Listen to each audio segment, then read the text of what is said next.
قبل ما نبدأ، لو انت دي أول مرة ليك معانا ما تنساش تعمل لايك للفيديو واشتراك في القناة وفعل الجرس كمان عشان تتابع أقوى سلسلة بتحكي قصة سولو ليفلينج من أولها لحد آخر لحظة. ولو انت واحد من جيش جين وو الحقيقي، دوس لايك دلوقتي وتعال نكمل الحكاية. الحلقة اللي فاتت كانت مولعة.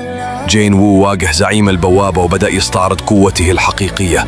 جنودي هجموا بشراسة وتاسك سيطر بالجاذبية، وبيرو خلص على كثير منهم في لحظة. لكن الحدث الأهم، المفتاح اللي جين وو طلعه، مفتاح معبد كارتون، المكان اللي بدأ فيه كل شيء، الزنزانة المزدوجة. المرات دي جين وو مش راجع زي زمان، المرات دي راجع وهو ملك أقوى من أي وقت فات. الزنزانة اللي كانت نهايتي زمان بقت مجرد بدايتي لحاجة أكبر بكتير. بس السؤال الكبير، ليه النظام عايز يرجع؟ وليه كل خطوتي المحسوبة؟ إيه اللي مستني جوه المعبد؟ وهل اللي جاي هيكون معركة ولا اختبار؟ النهاردة حنبدأ رحلة جديدة، رحلة هترجعنا لأول مشهد، لكن المرات دي بنظرة مختلفة، بقوة مرعبة، وبحقيقة بدأت تتكشف واحدة واحدة. ويلا بينا نبدأ الحلقة الرابعة. في الناحية التانية، جينهو بيكون متعصب جدا بسبب الكلام السلبي اللي بيتقال عن جينهو، وبيقول بعصبية: أولئك الأوغاد الملعين، مش هسمح لأي حد فيكم يلعب مع أخويا الكبير. القضايا والدعاوى مش هتنفع ضد الناس الوسخة دي. عايزين تلعبوا قذارة؟ طب يلا نلعب. النهاردة كان يوم طويل، بس على الأقل قدرت أتخلص من شوية تفاهات كانت هتعطل طريق أخويا الكبير. جينهو بيظهر فجأة وبيقوله بنبرة هادية: أنت بتهلك نفسك كده ليه يا جينهو؟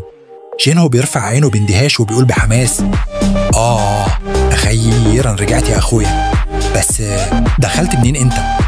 بس قبل ما يكمل تفكيره، جينهو بيقاطعه وبيقول له: كل حاجة تمام هنا؟ جينهو بيرد عليه بابتسامة عريضة: تمام التمام يا نجم، هو في حد ممكن يعمل لنا مشاكل؟ ده انت اقوى من اي مخلوق على الارض. هي جينهو بيقوله بهدوء وهو بيطلع البلورات من حقيبته: انا لسه طالع من زنزانة، وكنت قايل قبل كده انك محتاج شوية فلوس علشان تمول نقابتنا الجديدة. جينهو بيبص بانبهار وبيقوله وهو مش مصدق: كل دي بلورات عالية الجودة؟ وبيقول في نفسه وهو مذهول: يا ترى البوابة اللي دخلها كانت حجمها ايه بالظبط؟ اخويا الكبير، انت اسطورة بجد. جينهو بيرجع يبص لجينهو وبيقوله بحماس: بالمبلغ ده احنا مش هنقلق على مرتبات الموظفين لفترة طويلة. بس جينهو بيرد عليه بنظرة جد شوية وبيقوله: موظفين؟ انت نسيت اننا لسه محتاجين عضو تالت. جينهو بيرفع صباعه كده كأنه افتكر حاجة مهمة وبيقول: افتكر، علشان نأسس نقابة جديدة لازم يكون فيها 3 أفراد على الأقل، الرئيس ونائب الرئيس وموظف. جينهو بيرد بنبرة هادية وهو بيهز راسه: ماشي، بس لما تيجي تختار حد اختار المخلص مش القوي، علشان احنا مش هنحتاجه يعمل حاجة أصلا. وبيبص له كده بتركيز وبيقول له: في حاجة تانية؟ جينهو وشه بيشد فجأة ونبرته بتتحول لجد جدا: أيوة، في مشكلة عاجلة ومينفعش تسيبها. جينهو بيرد وهو بيعدل وقفته شوية: ايه هي؟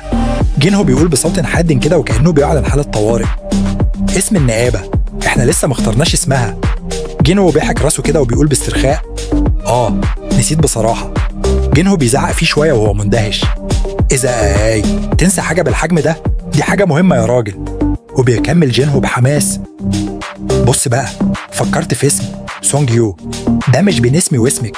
وفكرت كمان في نيو سونج، كانت ألطف شوية بس رفضتها علشان اسمي جه قبل اسمك وشفت إنها مش هتليق. وفي كمان جين، تكرار لاسمك الأوسط بصراحة مش وحش. جينهو بيبتسم ابتسامة خفيفة وبيقول: وإيه رأيك في اسم المنفرد؟ جينهو بيضحك ضحكة من القلب وهو بيقول: إيه ده؟ إزاي يعني؟ جينهو بيرد بهدوء بس بثقة: ما هو منطقي، أنا هكون الصياد الوحيد فيها. وجينهو بيقول في سر وهو بيكتم ضحكته: دي نكتة، الاسم كارثي حرفيا، بس عنده حق، فعلا النقابة دي بتاعت راجل واحد. وفجأة كده الباب بيخبط. يلاقي بنت بتقوله: ذو نقابة الصياد سونغ جين وو. جين هو بيردوا عليها.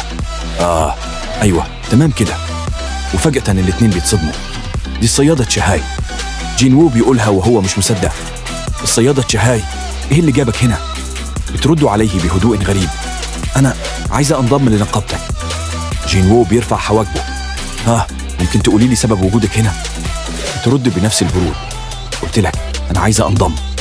جين وو في نفسه، في إيه يا جدع؟ أنا أكيد سمعت غلط. دي فعلا بتقول إنها عايزة تنضم؟ طب هو رئيس نقابة الصيادين بعتك ولا إيه؟ بيردوا عليها. هو رئيس المنظمة طلب منك تيجي هنا. تشاهاي مستغربة. لا طبعا، ليه هيطلب مني حاجة زي كده؟ بيكمل. طب طردك. بتقوله بعصبية. كلا. جين وو بقى واقف حيران. طيب بصراحة كده، اسمحي لي أكون قليل الذوق، ليه بالظبط عايزة تنضمي لنقابة المنفرد؟ تشاهاي فجأة تصعق. انت سميت النقابة المنفرد؟ بيردوا عليها وهو عامل نفسه عادي. عندك اعتراض على الاسم اللي اخترته أنا ونائبي؟ وجين هو داخل معترض. من النايبك اللي اختار معاك؟ امتى وافقت أنا أصلا؟ أنا برفضه بشدة. جين وو بيبصله باستغراب. ايه يا عم؟ فسكت. والسكوت علامة الرضا ولا ايه؟ جين هو. علامة ايه بس يا بهيم؟ ده أنا كنت مصدوم من الاسم. بعدها جين وو بياخد نفس عميق وبيقول يلا بينا نرجع لموضوعنا. خليني أهدى كده وأحلل اللي بيحصل. مش فاهم حاجة خالص.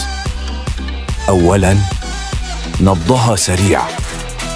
ثانياً عينيها مش ثابتة، يعني باختصار بتحاول تبان هادية وهي مش كده خالص. وجين وو بيتكلم بهدوء مع تشاهاي. جين وو، لماذا قد ترغبين في الانضمام لنقابتي وهي حتى لم تبدأ بعد؟ وعلى حسب علمي أنت أيقظت قواك من عامين تقريبا، يعني من المفترض أن عقدك لا يزال ساريا مع نقابتك. تشاهاي بنبرة هادئة. لدي ما يكفي من المال لدفع عقوبة كسر العقد، بل ومستعدة لزيادة المبلغ إن لزم الأمر.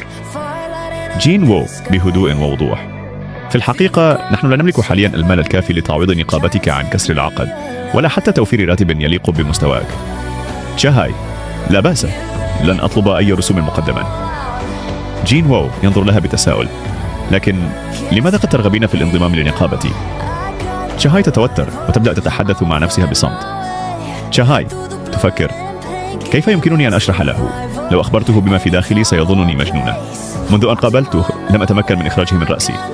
أتذكر كل لحظة، قوته، حضوره، عندما أنقذني حين كنت على حافة الموت، وكان هو من أعادني للحياة حين قتل ملك النمل بمفرده.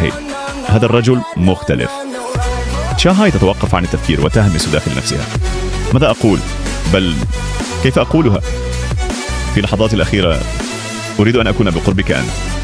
تتراجع فجأة عن الكلام ووجهها يبدأ في الاحمرار. جين وو ينظر إليها ويفكر، ما هذا؟ كانت على وشك قول شيء، لكنها تراجعت فجأة. وجهها المحمر كان يدل على أنها تخفي شيئا. جينو في نفسه، مش فاهم حاجة بصراحة. هي دي ممكن تكون خط من نوع ما. عندك حاجة تانية حابب تقول ليها؟ تشاهاي بهدوء وبنظرة حزينة. الراحة، أنا مش عايزه غير إني أحس براحة. تفتكر أقدر ألاقي الإحساس ده عندك؟ لقط على جينهو وهو بيهمس لجينو. إيه ده؟ إزاي كانوا بيتعاملوا معاها بالقسوة دي في نقابة الصيادين علشان نوصل نقول كلام زي ده؟ دي شكلها لسه في أول العشرينات، 22 أو 23 سنة بالكثير. وبرغم كده دي صيادة من رتبة اس يا عم، يعني الكائنات نفسها بتخاف منها فعلا. واضح إن الأعباء اللي عليها كانت كتير جدا، خصوصا بعد الإصابة اللي تعرضت ليها في جزيرة جيجو. ده في حد ذاته سبب كافي يخليها تفكر تنضم لنقابتنا. جينو بيكلمها مباشرة. عندنا اختبار قبول لازم يتعمل قبل ما تنضمي. تشاهاي بدهشة. اختبار؟ بس ما فيش أي حاجة عن كده مكتوبة في إعلان التوظيف. جينو بنبرة ثابتة. أنا قررت ده من بدري، ممكن تكوني ما خدتيش بالك من كتر الإرهاق اللي كنت فيه. بعدين يوجه كلامه لجينو. روحي هات شوية مشروبات وحاجات خفيفة للأنسة شاهاي. شاهاي بهدوء، ما هو نوع الاختبار؟ جينو يتفاجئ وبيقول لنفسه، وفاء بجد هي أكيد بتستهزأ بالكلام، بس لازم تعرف إن الاختبار مش بسيط، هتضطري تواجهي واحد من استدعاءاتي. تشهاي بعينين حادة. دقيتي في نظرك يا صياد جينو عن أي مستدعي بنتكلم هنا؟ جينو يرد بنظرة جدية وثقة. الأقوى في ترسانتي. تشهاي بابتسامة خفيفة وواثقة. موافقا.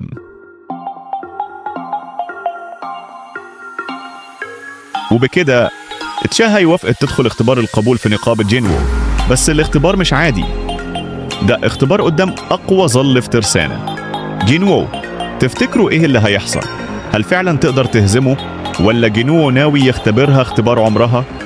لو عايز تعرف النهاية متنساش تعمل لايك وسبسكرايب، واستنى الجزء الجاي علشان اللي جاي نار بجد. سلام.